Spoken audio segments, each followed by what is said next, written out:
Hello बच्चों, मेरे प्यारे दोस्तों, नमस्कार। एक बार पुनः मुकेश सर केमिस्ट्री चैनल में आपका बहुत बहुत हार्दिक स्वागत है। आज क्लास 11 का केमिस्ट्री पढ़ने वाले हैं दोस्तों, जो कि परीक्षा की दृष्टि से बहुत ही इम्पोर्टेंट टॉपिक है, जिसका नाम है डी ब्रागली समीकरण। तो बच्चों, आज का क्या है टॉपिक? डी ब्रागली समीकरण।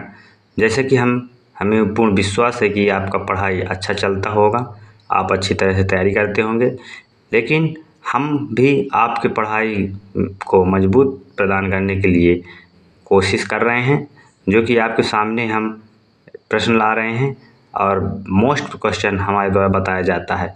इसलिए मुकेश सर केमिस्ट्री चैनल को ज़रूर सब्सक्राइब करें और अपना पढ़ाई और सुंदर एवं बेहतर बनाएं। तो देखते हैं बच्चों, डी ब्रागली समीकरण। वैज्ञानिक डी ब्रागली ने क्या किया? सन 1924 में एक समीकरण दिया, जिसे डी ब्रागली समीकरण कहते हैं। क्या दिया उन्होंने? वैज्ञानिक डी ब्रागली जी बताए कि जैसे कोई प्रकाश की प्रकृति दोहरी होती है। क्या बताए? प्रकाश की प्रकृति दोहरी होती है, यानी दो प्रकृति होती हैं। एक तरंग की प्रकृति होती हैं और एक कण की प्रकृति होती हैं। कहने का मतलब है कि प्रकाश दो प्रकृति रखता है, दो गुण रखता है। एक तरंग की प्रकृति, जो कि प्रकाश तरंग के रूप में चलता है, और एक कण की प्रकृति, जो कि प्रकाश कण के रूप में चलता है। ये दो प्रकृति रखती हैं, दो गुण रखती हैं। उसी प्रकार कोई पदार्थ जो गति की अवस्था में होता है, ठीक, वो भी दो प्रकार की प्रकृति रखती हैं। पदार्थ कण की प्रकृति के साथ साथ तरंग की भी प्रकृति रखती हैं। जैसे कि देखते हैं बच्चों, आइंस्टीन नाम के वैज्ञानिक ने एक कण की प्रकृति के लिए एक समीकरण दिया, जिसे E बराबर mc² कहते हैं। और प्लांक नाम के वैज्ञानिक ने प्लांक तरंग की प्रकृति दिया, जो एक समीकरण दिया जिसका है जो E बराबर hν। ठीक, दोनों प्रकृति किसकी है? कण की प्रकृति। यानी प्रकाश की प्रकृति जिस प्रकार दो प्रकृति रखती हैं, प्रकाश तरंग की प्रकृति रखती हैं और साथ साथ कण की भी प्रकृति रखती हैं, उसी प्रकार कोई भी पदार्थ जो गतिशील अवस्था में होती हैं, दो प्रकृति रखती हैं। एक कण की प्रकृति और एक तरंग की प्रकृति रखती हैं। ठीक, समझ में आ गया? जो कि आइंस्टीन कण की प्रकृति रखा E बराबर mc² और प्लांक तरंग की प्रकृति रखे E बराबर hν। ये दोनों वैज्ञानिक अलग अलग समीकरण दिए, जिनका ऊर्जा का मान बराबर होता है, इसलिए mc² बराबर hν। ठीक, और दोनों को डी ब्रागली के द्वारा जोड़ दिया गया, mc बराबर hν हुआ।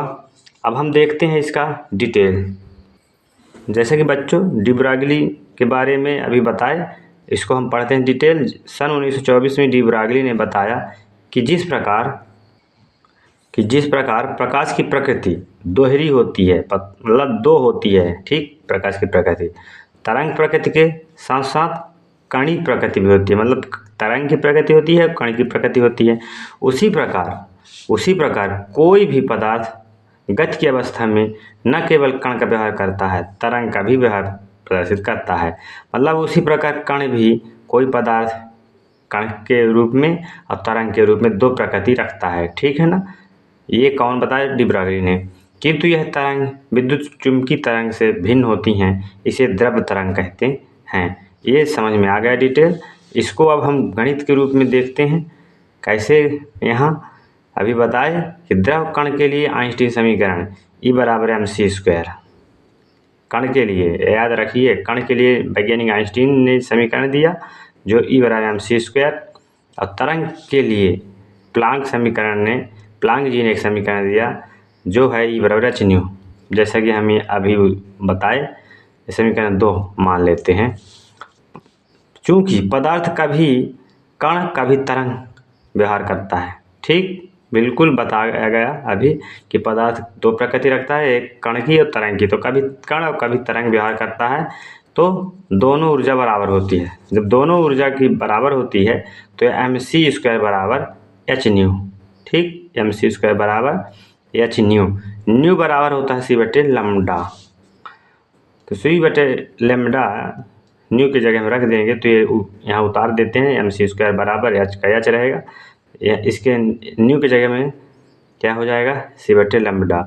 अब इस सी से एक सी कैंसिल, इस बराबर की इधर का सी और एम सी स्क्वायर का एक सी कैंसिल, तो यहाँ एम सी बचेगा और यहाँ क्या हो जाएगा, लैम्ब्डा बराबर और एम सी इसके जगह में ऐसे हो जाएगा, लैम्ब्डा बराबर एच बटे एम सी।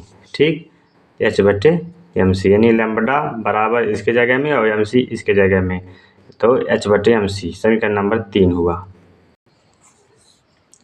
ठीक, तो लैम्ब्डा बराबर एच बटे एम सी, यही डी ब्रॉगली समीकरण है। आया बच्चों समझ में।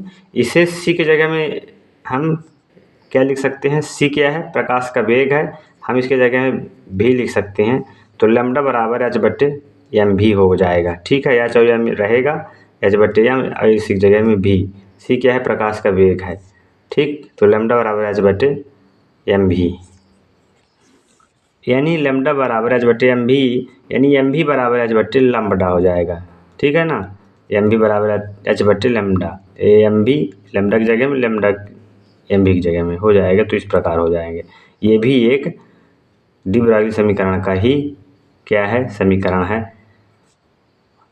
और जहाँ न्यू क्या है, कण का वेग है, एम क्या है, कण का द्रव्यमान है, और एम भी क्या है, संवेग है, लैम्ब्डा क्या है, तरंग दैर्ध्य है, और एच क्या है, प्लांक स्थिरांक है।